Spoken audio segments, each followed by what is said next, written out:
एक दिन विक्रमादित्य के महल में एक रहस्यमयी व्यक्ति आया। उसके हाथ में एक काठ का घोड़ा था जिसकी चमक अजीब थी। उस व्यक्ति ने बोला, महाराज, यह घोड़ा ना तो कुछ खाता है ना कुछ पीता है, और जहाँ चाहो वहाँ यह आपको ले जा सकता है। बस एक बात याद रखना, इसे कभी कोड़ा मत मारना। विक्रमादित्य ने उस व्यक्ति की आंखों में रहस्य देखा और समझ गए कि यह साधारण बात नहीं है। फिर भी उन्होंने अपने दीवान को बुलाकर आदेश दिया, इसे 1 लाख सोने के सिक्के दे दो। दीवान आश्चर्य में पड़ गया, महाराज, ये तो बस एक लकड़ी का घोड़ा है, इतनी बड़ी रकम क्यों? परंतु विक्रमादित्य के आदेश के सामने कोई प्रश्न नहीं उठ सकता था। दीवान ने सोने के सिक्के दे दिए और वह रहस्यमयी व्यक्ति मुस्कुराते हुए वहाँ से चला गया। जाते जाते उसने फिर कहा, महाराज, याद रहे इस घोड़े को कभी कोड़ा मत मारना। कुछ दिनों बाद सम्राट विक्रमादित्य को घोड़े की जांच करने की इच्छा हुई। वे महल के आंगन में आए और घोड़े पर सवार हो गए। अचानक घोड़ा हवा में ऊपर उठने लगा। महल के सैनिक, मंत्री और दरबारी यह दृश्य देखकर चकित रह गए और कुछ ही क्षणों में बादलों को पार करके आसमान में उड़ने लगा। परंतु जैसे जैसे समय बीतता गया, विक्रमादित्य को घोड़े पर नियंत्रण करना कठिन लगने लगा। उन्हें अचानक उस रहस्यमयी व्यक्ति की बात याद आई, इसे कभी कोड़ा मत मारना। वे घोड़े को नीचे लाने की कोशिश करने लगे, परंतु घोड़ा हवा में तेजी से आगे बढ़ता जा रहा था। घबराकर विक्रमादित्य ने कमर से अपनी छोटी चाबुक निकाली और हल्के से घोड़े को कोड़ा मार दिया। तभी जैसे कोई तूफान आ गया हो, घोड़ा अचानक और भी तेजी से उड़ने लगा और सम्राट का संतुलन बिगड़ गया। वे घोड़े को कसकर पकड़ने की कोशिश करने लगे, लेकिन घोड़े ने एक झटका दिया और उन्हें समुद्र के ऊपर से एक भयानक जंगल में गिरा दिया।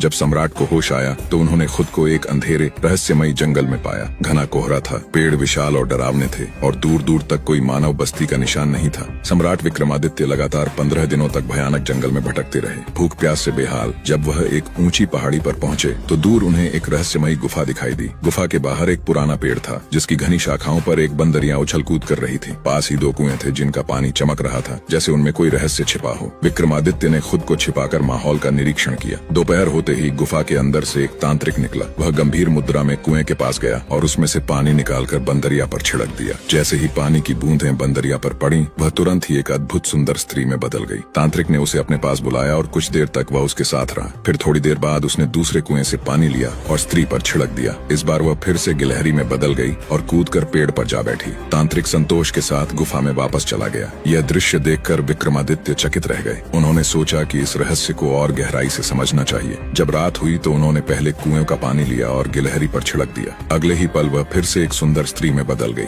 विक्रमादित्य ने उसकी ओर प्रेम से देखा, लेकिन वह स्त्री पीछे हट गई और बोली, मुझे ऐसे मत देखो राजन, मैं एक तपस्विनी हूँ। यदि तुमने मर्यादा भंग करने का प्रयास किया तो मैं तुम्हें श्राप देकर भस्म कर दूंगी। राजा विक्रमादित्य उसकी रहस्यमयी बातों को सुनकर और अधिक आश्चर्यचकित हो गए। राजा विक्रमादित्य ने कहा, मेरा नाम विक्रमादित्य है, मेरा कोई कुछ नहीं बिगाड़ सकता। नाम सुनते ही वह रहस्यमयी स्त्री सिहर उठी। वह कांपती हुई विक्रमादित्य के चरणों में गिर पड़ी और विनती करने लगी, हे राजन, कृपया यहाँ से तुरंत चले जाइए। यदि वह तांत्रिक आ गया तो वह हम दोनों को श्राप देकर भस्म कर देगा। विक्रमादित्य ने पूछा, तुम कौन हो और इस तांत्रिक के चंगुल में कैसे फंसी? स्त्री की आंखों में आंसू भर आए। उसने कहा, मैं कामदेव की पुत्री हूँ। जब मैं 12 वर्ष की थी तो मेरे परिवार वालों ने मुझसे एक ऐसा काम करवाना चाहा जिसे मैंने करने से इनकार कर दिया। गुस्से में आकर उन्होंने मुझे इस तांत्रिक को सौंप दिया। वह मुझे यहादू से मुझे गिलहरी बना दिया। तब से मैं उसी रूप में यहाँ कैद हूँ। विक्रमादित्य ने कहा, तुम निश्चिंत रहो, अब तुम अकेली नहीं हो। मैं तुम्हें इस बंदी गृह से मुक्त करूंगा। झाड़ियों के पीछे से वही तांत्रिक प्रकट हुआ। उसने विक्रमादित्य और स्त्री को साथ देखकर गुस्से से कांपते हुए चिल्लाया, दुष्ट, तू कौन है जो मेरी कैदी को मुक्त करने चला है? विक्रमादित्य की ओर देखता ही उसका चेहरा गुस्से से लाल हो गया। वह गरजा,